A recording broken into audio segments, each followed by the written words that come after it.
Every morning at exactly 6:45, a black sedan pulled up outside a marble townhouse on Ashford Lane, and a driver in a plain gray uniform stepped out to open the rear door for his employer.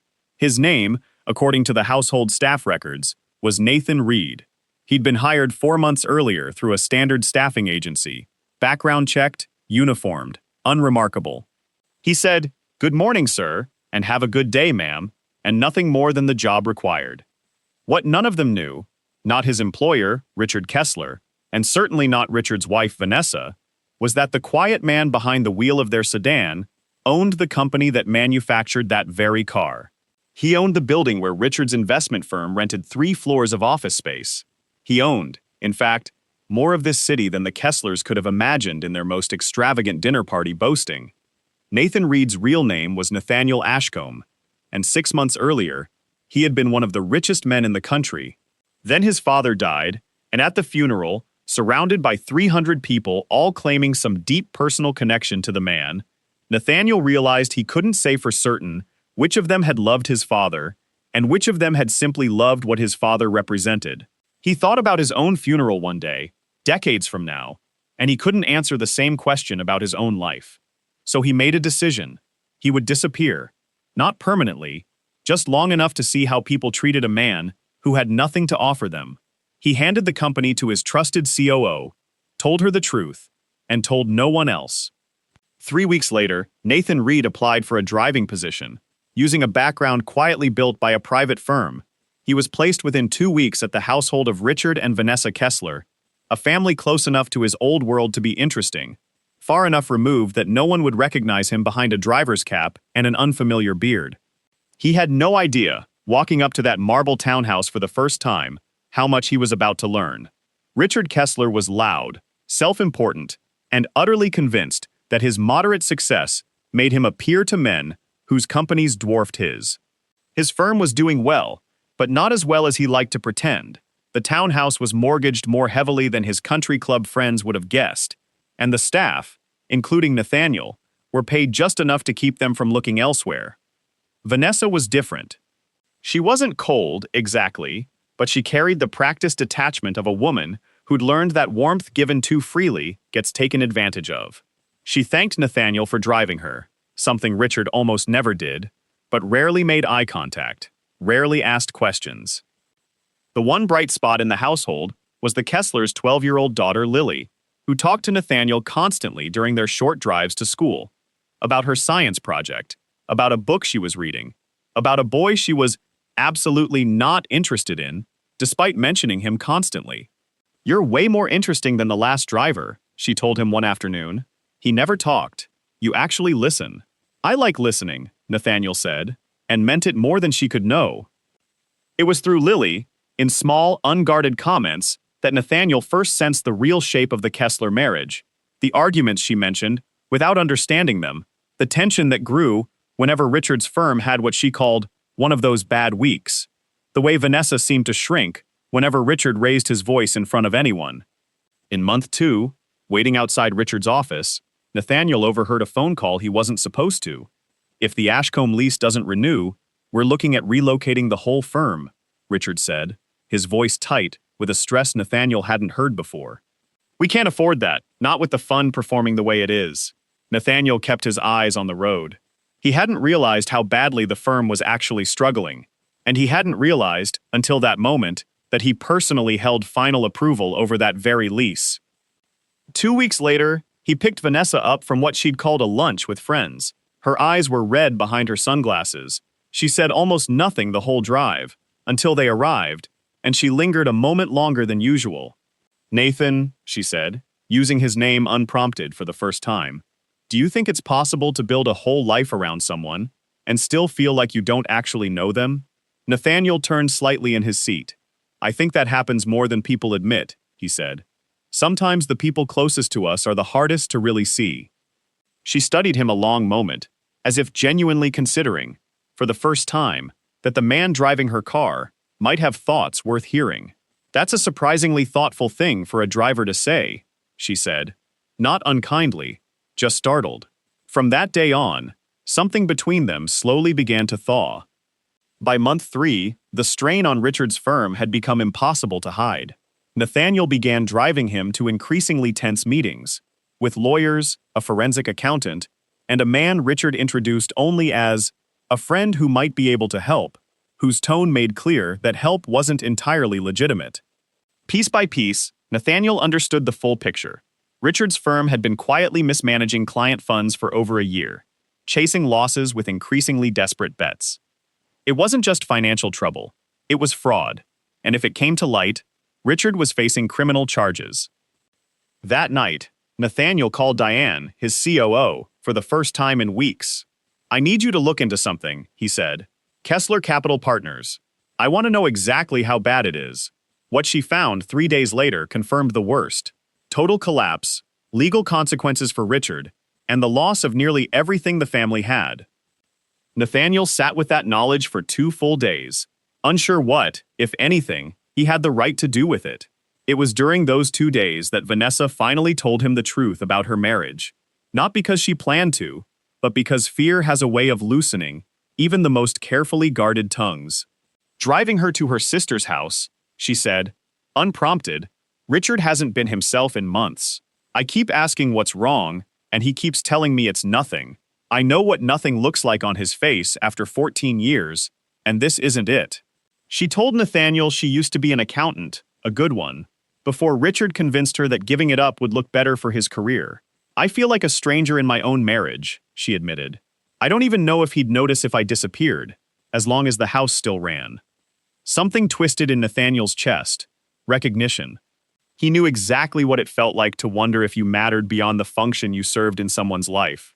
"I don't think anyone who talks about their marriage that way is someone who doesn't matter," he said quietly.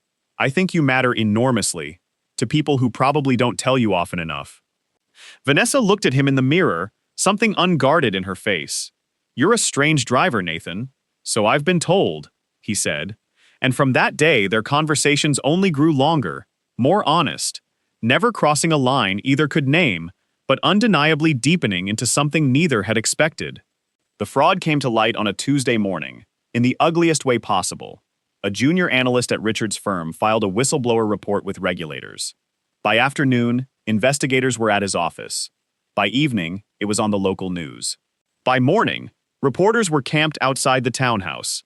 Nathaniel drove Vanessa and Lily through a side entrance, watching in the mirror as Vanessa gripped her daughter's hand, her face a mask of controlled panic. "Mom, why are those people yelling Dad's name?" Lily asked, her voice small. Vanessa struggled for words that could explain the unexplainable. "Your dad made some serious mistakes at work," she finally said. "We're going to figure it out."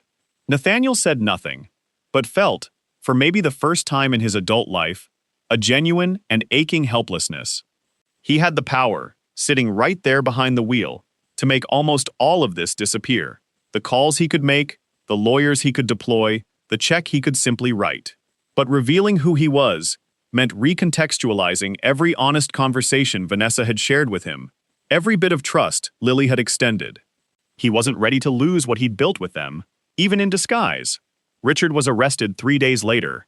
In the weeks that followed, Vanessa learned the fraud went even deeper. Richard had quietly liquidated her own inheritance, money left by her late father that she'd believed was safely separate, and funneled it into the same failing scheme. She came out of the lawyer's office one afternoon in complete silence, her hands folded so tightly her knuckles had gone white. "He took my father's money," she said, "the one thing I thought was safe." She had to sell the house, pull Lily from her school, start over with no job and no income of her own after 14 years out of the workforce. "It feels like a failure," she whispered. "You didn't do this," Nathaniel said firmly. "Richard did this. That's not a failure on your part." He sat with her in silence, the weight of everything he could fix pressing hard against the promise he'd made himself 5 months earlier, to see this through honestly, no matter what it cost him. He didn't reveal the truth right away. He told himself he was waiting for the right moment. But really, he was afraid, in a way he hadn't allowed himself to be in years. He watched Vanessa rebuild with a resilience that only deepened his respect for her, selling the townhouse within 3 weeks, moving into a modest rental, quietly working to reclaim the accounting career she'd given up. He kept driving her, unpaid now, simply as a friend. And quietly, without telling her, he set up an anonymous restitution fund through his company's philanthropic arm, structured so it looked like a standard settlement, ensuring the ordinary families Richard had defrauded, including Vanessa herself, got back what they'd lost, with no strings attached to his own feelings for her. It was Lily who finally broke the silence neither adult knew how to break. She called Nathaniel directly. "My mom's really sad," she said, without preamble. "Sadder than when everything happened with Dad. I think she misses you." "Lily, I don't think it's appropriate for me to—" "You lied to us," she interrupted. "That was wrong, but you were also the only person who actually listened during the worst thing that's ever happened to our family. Those two things can both be true, right? Isn't that what you told me about my dad a few weeks ago?" Nathaniel felt something catch in his throat. "It is," he admitted. "So maybe you should tell my mom that too," Lily said. 2 days later, Nathaniel showed up at Vanessa's door. Not as a driver this time. No uniform, no pretense. Just a man standing there with more honesty than he'd offered in 5 months. "Lily called you, didn't she?" Vanessa said. "It wasn't really a question." "She did," he admitted. "She made a better argument than most of the lawyers I employ." Despite herself, Vanessa's mouth twitched toward a smile, and she stepped back to let him in. They talked for hours, no careful boundaries left between them. He told her everything, about his father, the funeral, the 2 engagements that had ended once the women realized what he was really worth to them. She admitted, in turn, that beneath her anger had been a quieter fear all along, that a man like Nathaniel Ashcombe couldn't possibly want, in any lasting way, a woman with no money left and a daughter still healing from her father's betrayal. "I've spent my whole life being wanted for what I could offer people," she said quietly. "I keep waiting for the moment you realize I'm not anything special." Nathaniel reached for her hand. "You're the only person who's ever made me feel like more than my last name," he said. "You didn't know who I was, and you still talked to me like I mattered. That's the rarest thing I've ever experienced." They didn't resolve everything that night, but it was a real beginning. Unguarded in a way neither of their old lives had ever quite managed to be. 1 year later, Nathaniel stood in the kitchen of a home considerably smaller than anything his old life would have required. One he and Vanessa had chosen together, deliberately. Richard was serving his sentence. Lily had settled into a new school, thriving in a way no one had expected during the darkest weeks of the collapse. Vanessa had returned to accounting, not out of necessity, but because rebuilding her career from nothing had reintroduced her to a version of herself she'd genuinely missed. Now working at a nonprofit, teaching families exactly how to protect themselves from men like Richard. Nathaniel still drove, sometimes. When Lily needed a ride, and Vanessa was working late, the billionaire who insisted on personally chauffeuring his own stepdaughter to soccer practice, waving off every suggestion that he simply hire someone for the job. "Some habits are worth keeping," he told his COO once, when she teased him about it in a board meeting. He thought often about those 6 months, as an ordinary driver, in a household that never once suspected the man behind the wheel could have solved every one of their problems with a single phone call. He'd expected the disguise to teach him something about the people around him. He hadn't expected it to teach him something about himself, that the wealthiest, most powerful version of Nathaniel Ashcombe had never once felt as genuinely seen as the quiet man in the gray uniform who simply knew how to listen. There's a particular kind of loneliness that comes from never knowing whether you're loved for who you are or for what you can provide. Nathaniel Ashcombe carried that loneliness for years before he finally found the courage to disappear long enough to learn the truth. What he found wasn't confirmation of his worst fears.